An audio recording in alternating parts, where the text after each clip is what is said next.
پاک و ہند میں جو اسلام آیا ہے وہ پرچون کے حساب سے مسلمان تاجروں کے ذریعے آیا ہے اور تھوک کے حساب سے محمد بن قاسم رحمہ اللہ کے ذریعے آیا ہے، اور باقی جو صوفی تھے صوفیوں کے ذریعے تصوف آیا ہے۔ تو آپ کیا سمجھتے ہیں کہ ہندوستان کی اس وقت جو کیفیت ہے کہ وہ غزوہ ہند سے خائف ہیں، جس طرح وہاں جیوز جو ہے نا اس سے خائف ہو کے اس کے لیے پلاننگ کر رہے ہیں، اور یہ لوگ بھی اسی کے اوپر پلاننگ کر کے مسلمانوں کے ساتھ ایک تشدد والا رویہ وہ چیزیں؟ تاریخ میں جب سے آدم علیہ السلام پیدا ہوئے ایسا نہیں ہوا کہ انسان امن سے بیٹھا ہو، ہمیشہ لڑتا ہے، ہمیشہ کاٹتا ہے ایک دوسرے کو، تو یہ تو کام ہونا ہی ہونا ہے۔ اس کو تسلسل میں بھی ہم ایک غزوہ مان سکتے ہیں کہ جب سے ہندوستان پر اسلام کو نافذ کرنے کے لیے کاوش ہو رہی ہے یا آئندہ بھی ہوگی؟ وہ کہتے ہیں کہ تم جانے بھی دو تو ہم تمہیں وہ اجر نہیں لینے دیں گے، اتنے دل تنگ ہیں۔ یا جب نبی صلی اللہ علیہ وسلم فرما رہے ہیں کہ غزوہ ہند ہے تو آپ مان جاؤ یار کیا ہے۔ جہاد جو ہے نا وہ تو ایک شرعی امیر کے تحت ہوتا ہے، یہ جو نیشن سٹیٹ ہیں یہ UN کے انڈر ہیں، اور ان کے تحت جو بھی ہوگا یہ ایک قومی جنگ آپ کہہ سکتے ہیں، یہ ایک نیشنل ایفرٹ کہہ سکتے ہیں، اس کو وہ کہتے ہیں جہاد نہیں مانتے۔ رسول اللہ صلی اللہ علیہ وسلم فرماتے ہیں جو اپنی جان کا دفاع کرتے ہوئے مارا جائے وہ شہید ہے، جو اپنے مال کا دفاع کرتے ہوئے، عزت کا دفاع کرتے ہوئے مارا جائے وہ شہید ہے۔ السلام علیکم ورحمۃ اللہ وبرکاتہ۔ ناظرین، الغزو الفکری کے نام سے ہمارا سلسلہ کلام جاری ہے، اور آج انشاءاللہ ہم بات کریں گے کہ احادیث رسول کا جب ہم مطالعہ کرتے ہیں تو اس میں غزوہ ہند کے حوالے سے ہمیں جو ہے وہ ایک تذکرہ ملتا ہے، اور اس کے فضائل بھی ملتے ہیں، مختلف صحابہ سے وہ روایات موجود ہیں۔ تو آج انشاءاللہ محترم محمد یوسف طیبی صاحب ان سے انشاءاللہ ہم رہنمائی لیں گے کہ احادیث رسول میں جو غزوہ ہند کا تذکرہ ہے اس کے مصداقات کیا ہیں، اور آج کے حالات میں اس کو ہم کس طرح سے سمجھ سکتے ہیں، اور آئندہ قیامت سے قبل جو غزوہ ہند کے حوالے سے حدیث میں تذکرہ ہے اس میں کیا کیا چیزیں یا بشارتیں احادیث میں موجود ہیں۔ شیخ محترم، آپ کی تشریف آوری پر ہم آپ کے شکر گزار ہیں۔ جزاک اللہ خیر۔ تو میں اس میں یہاں سے بات شروع کرنا چاہوں گا کہ آپ اس میں ہماری رہنمائی کریں کہ احادیث میں جو غزوہ ہند کا تذکرہ ملتا ہے وہ کس حوالے سے ہے، اور اس کے جو مصداقات آپ سمجھتے ہیں تاریخی تناظر میں اور آج کے حالات میں، اس پر تھوڑی روشنی ڈالیے۔ بسم اللہ والصلاة والسلام علی رسول اللہ وعلی آلہ وصحبہ ومن والاه، اشہد ان لا الہ الا اللہ واشہد ان محمدا عبدہ ورسولہ صلی اللہ علیہ وسلم۔ سب سے پہلے میں یہ کہنا چاہوں گا کہ جتنی بھی احادیث غزوہ ہند کی ہیں اگر ہم تسلیم کر لیں کہ وہ نہیں ہیں اور مسلمان کافر سے لڑائی کرے تو اس کی کوئی فضیلت نہیں ہے۔ یعنی اس کو اسپیسیفک نام بھی کیا جائے تو ویسے بھی ایک جہاد کا ایک جو تذکرہ ملتا ہے۔ رسول اللہ صلی اللہ علیہ وسلم فرماتے ہیں من جاہد یا قاتل فی سبیل اللہ فواق ناقۃ وجبت لہ الجنہ، جس نے اونٹنی کا دودھ نکالنے کے بیچ میں جو وقفہ آتا ہے اتنا وقت جہاد اور قتال کافروں سے کر لیا اس کے لیے جنت واجب ہو جاتی ہے۔ اور رسول اللہ صلی اللہ علیہ وسلم فرماتے ہیں جہاد کے راستے میں کسی کے قدموں پر غبار پڑ جائے تو ان کو آگ نہیں چھوتی۔ اگر جہاد کے راستے کی فی سبیل اللہ کی غبار کسی کی ناک میں چلی جائے تو جہنم کا دھواں اور وہ غبار جمع نہیں ہو سکتے۔ اگر کوئی مسلمان میدان معرکہ میں کافر کو قتل کر دے تو قاتل مقتول جہنم میں جمع نہیں ہو سکتے۔ اور اللہ نے مجاہد کے لیے 100 درجے تیار کیے ہیں، جنت میں 100 منزلہ ٹاور تیار کیا ہے، اور ہر منزل کا آپس کا فاصلہ زمین آسمان کا فاصلہ ہے، شہید نہ بھی ہو للمجاہدین فی سبیل اللہ، صحیح بخاری میں۔ تو مطلب یہ کہ شہداء کے فضائل اور جہاد فی سبیل اللہ کے فضائل، آپ سے پوچھا گیا دلنی علی عمل یعدل الجہاد فی سبیل اللہ، کوئی ایسا کام بتائیں جو جہاد کے برابر ہو، تو آپ نے فرمایا لا اجدو، شریعت اسلامیہ میں مجھے نہیں ملتا۔ پھر فرمایا کہ ایسا ہو سکتا ہے کہ مجاہد جہاد کے لیے نکلے اور تو مسلح پہ کھڑا ہو جائے، ساری رات قیام کرے صبح ہو تو روزہ رکھے، ساری رات قیام کرے، صبح ہو تو روزہ رکھے، اور جب تک وہ 2-4 مہینے 10 مہینے تک واپس نہیں آتا تو یہی کام کرتا رہے۔ ہو سکتا ہے؟ کہتا نہیں۔ تو فرمایا پھر کیسے مقابلہ کرو گے؟ تو اللہ تعالیٰ فرماتے ہیں ذالک بأنہم لا یصیبہم ظمأ ولا نصب ولا مخمصۃ فی سبیل اللہ۔ مجاہد گھوڑے پہ چڑھتا ہے تو گھوڑے کی قسمیں اللہ اٹھاتا ہے، اس کے گھوڑے کی لید، اس کا پیشاب، اس کا پانی، اس کا کھانا، سب اس کے نیک اعمال میں لکھا جاتا ہے، اور گھوڑا اس کی قسمیں اللہ اٹھاتا ہے۔ پھر جب وہ آگے جاتا ہے، تھک جاتا ہے تو تھکاوٹ کا اجر ملتا ہے، پیاس لگتی تو پیاس کا، بھوک لگتی تو بھوک کا۔ ولا یقطعون وادیا، وادی کا راز کرتا ہے تو وادی کا۔ ولا ینالون من عدو نیلا، دشمن کا نقصان کرتا ہے تو اس کا اجر ملتا ہے۔ ولا یطعون موطئا یغیظ الکفار، وہ چلے اور دشمن پریشان ہو، اس کے چلنے پر اس کو اجر ملتا ہے۔ اب پاکستان میں کون کون سے نام ہیں جن کا نام کافر لیتا ہے اور وہ اس سے پریشان ہوتا ہے؟ وہ اپنے گھر سو رہے ہوں گے تو اللہ ان کو اجر دے رہا ہوگا۔ تو مجاہد ہر وقت اللہ کی عبادت میں ہے، اس کا قدم اٹھانا، وہ اس سے کافر پریشان ہوتا ہے تو وہ اجر میں ہے۔ تو یہ اگر احادیث نہ بھی ہوں تو بھی جب بھی کوئی مسلمان کافر سے جہاد کرے گا، ہماری فوج ہندوستان سے لڑتی ہے تو یہ غزوہ ہند کرتی ہے، ہندوستان سے لڑتی ہے تو غزوہ ہند کرتی ہے، تو کیا ہے اس میں؟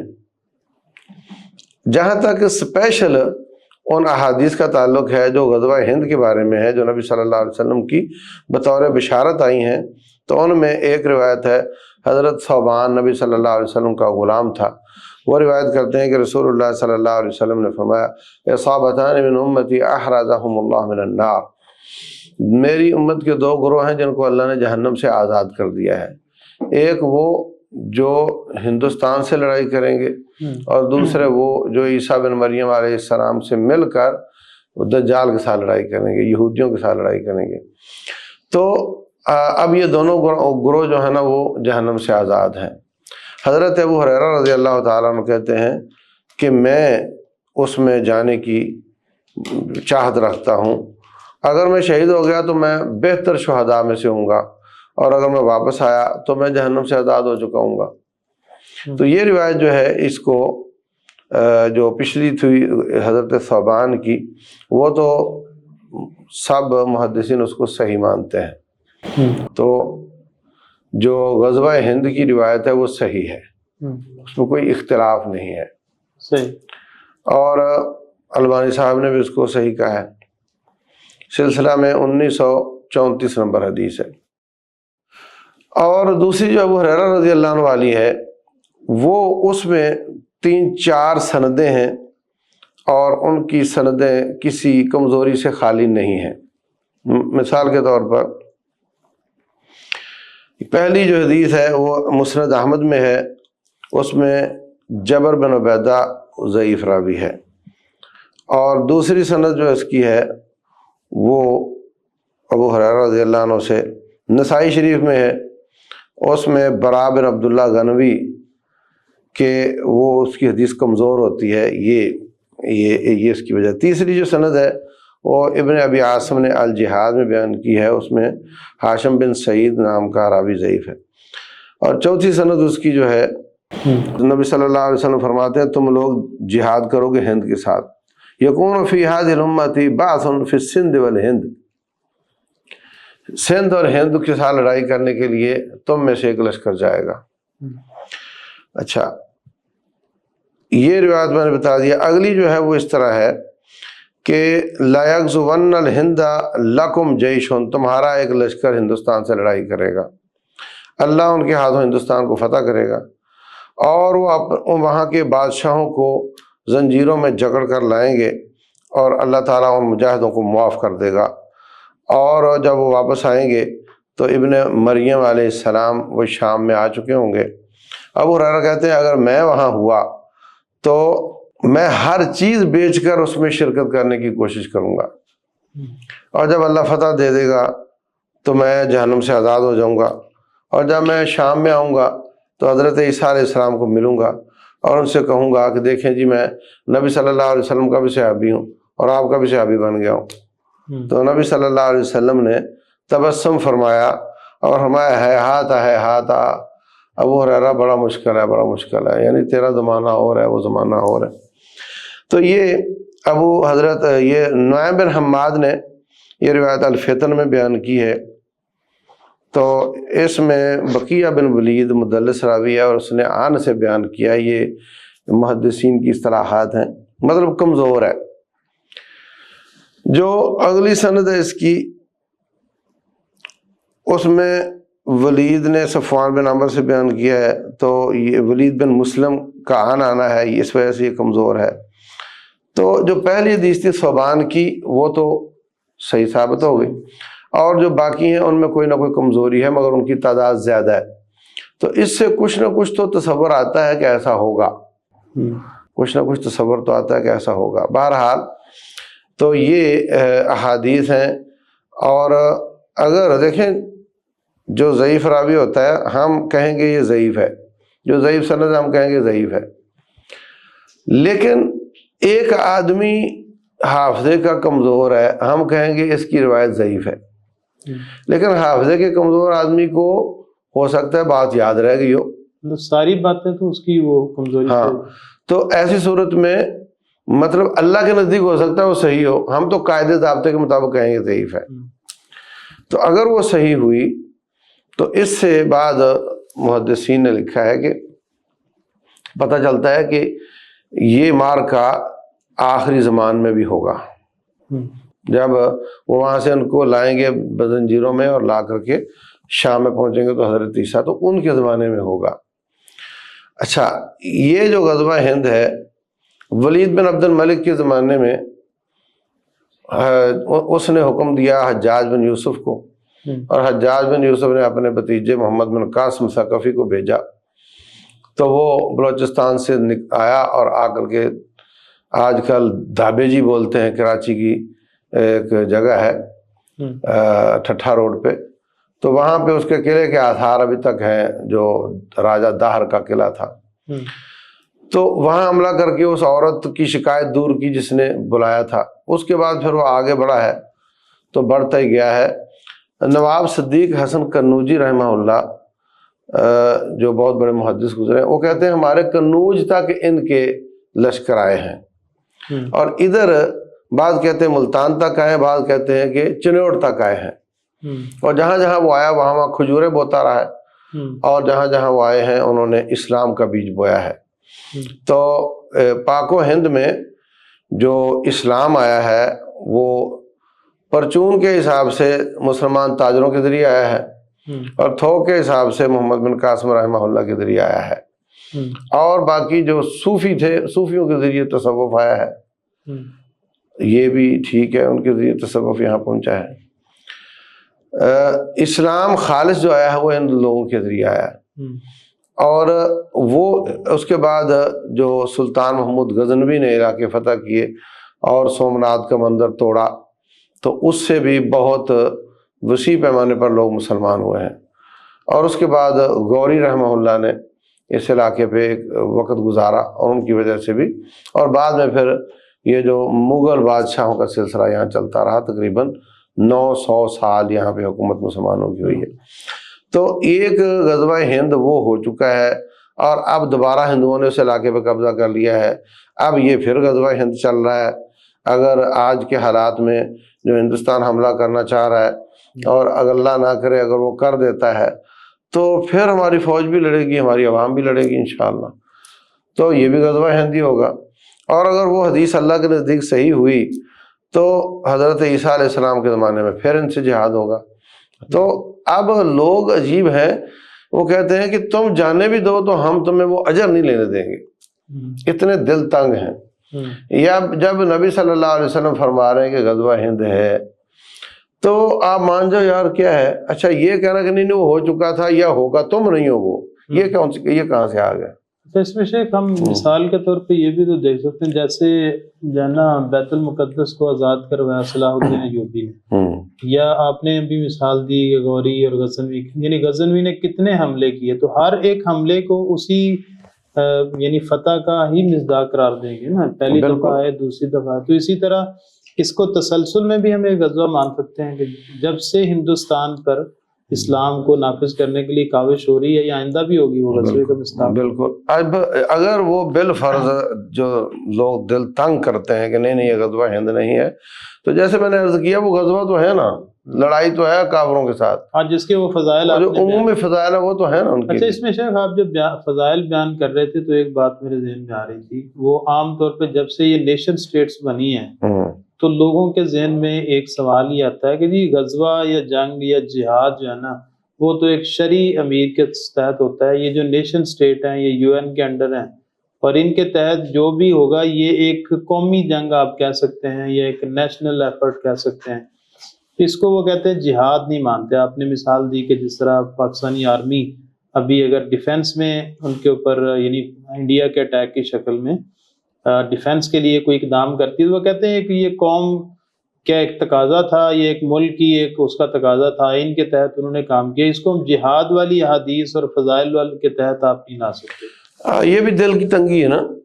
مطلب یہ جان دے مگر میں تجھے اجر نہیں لینے دوں گا. دیکھو نیشنل اسٹیٹس جب سے بنی ہیں تو اس میں یہ ہوا نا کہ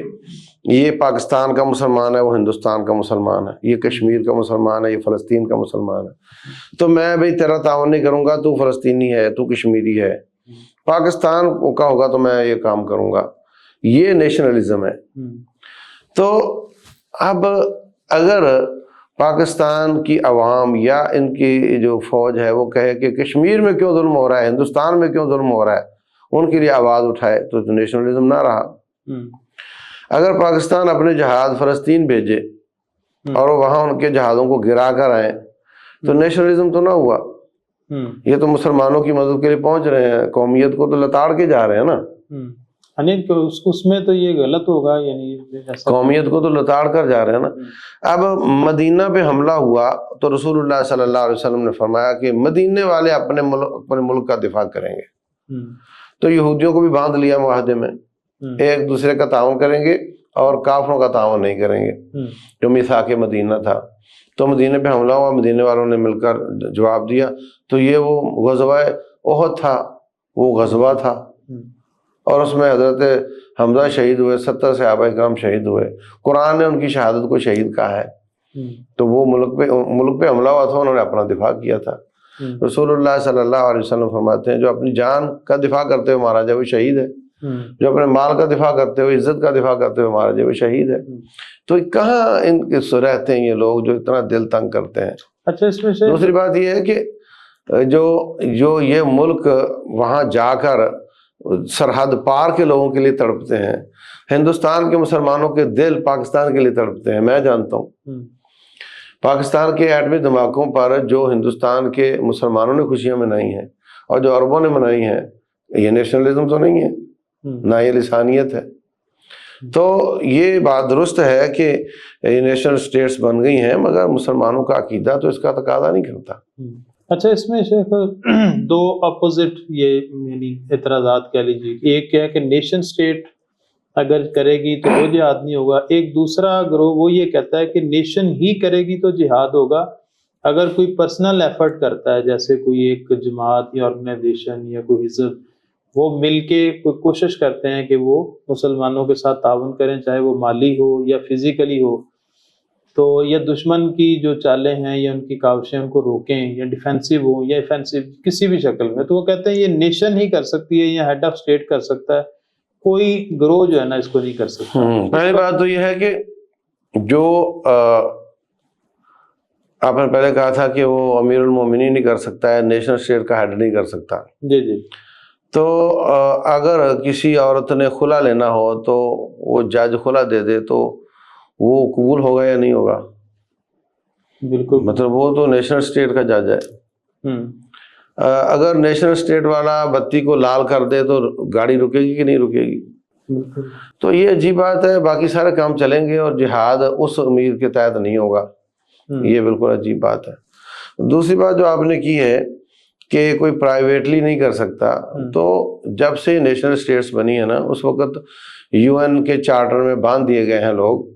تو اس کے نتیجے میں اب لڑنا تو انسان نے ہے، انسان تو ہمیشہ سے لڑتا رہا ہے۔ مطلب یہ کہ کبھی بھی تاریخ میں جب سے آدم علیہ السلام پیدا ہوئے ایسا نہیں ہوا کہ انسان امن سے بیٹھا ہو، ہمیشہ لڑتا ہے، ہمیشہ کاٹتا ہے ایک دوسرے کو، تو یہ تو کام ہونا ہی ہونا ہے۔ تو اب اس کے لیے پھر انہوں نے پراکسی وار شروع کی ہے کہ ڈائریکٹ فوج نہ لاؤ اور لوگوں کو کہو کہ تم جاؤ اور کہو کہ تم مارے گئے تو ہم نہیں مانیں گے۔ اب دیکھیں جس طرح ایران نے اپنی تمام پراکسیز کو ان کی مار دی گئی ہیں اور اس نے کسی کو اون نہیں کیا، جو اون کرتا تھا اپنا جرنیل بھیجا ہوا تھا وہ واپس بلا لیا، اور جو پراکسیاں تھیں وہ مری ہیں تو انہوں نے کہا جی ہمارا کوئی تعلق نہیں ہے۔ اسی طرح ہی ہر ملک کرتا ہے، ہر ملک اسی طرح کا۔ ہندوستان یہ مختلف جو تکفیری گروہوں کے ذریعے حملے کرواتا ہے، یا بلوچستان میں جو علاقائیت اور عصبیت کے نام پہ کرتا ہے، تو کبھی بھی نہیں مانتا کہ وہ ہمارے ذریعے ہوا ہے اور ہم اس کے پیچھے تھے۔ ابھی جو ٹرین کا حادثہ ہوا ہے، جعفر ٹرین کا، وہ ان کے پیچھے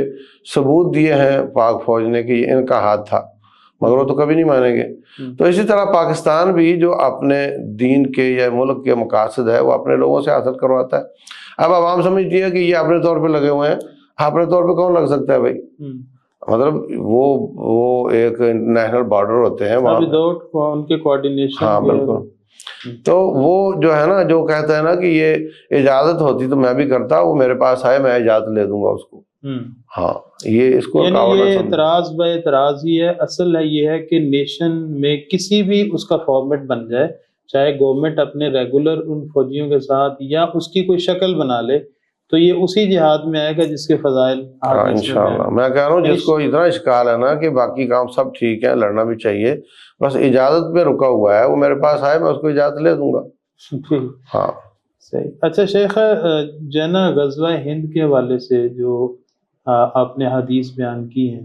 اس میں کیا صرف ایک ہی حدیث ہے جو صحیح حدیث ہے یا اس کے علاوہ بھی کوئی صحیح حدیث؟ وہ تو میں نے بتا دی نا آپ کو کہ ایک تو بالکل سب کے نزدیک صحیح ہے، اور جو باقی روایات ہیں ان میں ہیں وہ تعداد میں بہت زیادہ، اور ان میں کوئی نہ کوئی سکم ہے جو محدثین کے نزدیک ہوتا ہے۔ اچھا شیخ، ویسے تو مستقبل کے بارے میں ہم کچھ نہیں کہہ سکتے، بہت ساری باتیں میڈیا پہ چل رہی ہوتی ہیں کہ امام مہدی آنے والے ہیں، لیکن احادیث کے مطالعے میں آپ دیکھیں تو اس وقت جو وہ احادیث میں ملتا ہے کہ یہاں سے ہندوستان کے جہاد سے فارغ ہوں گے لوگ، اور وہاں امام مہدی اور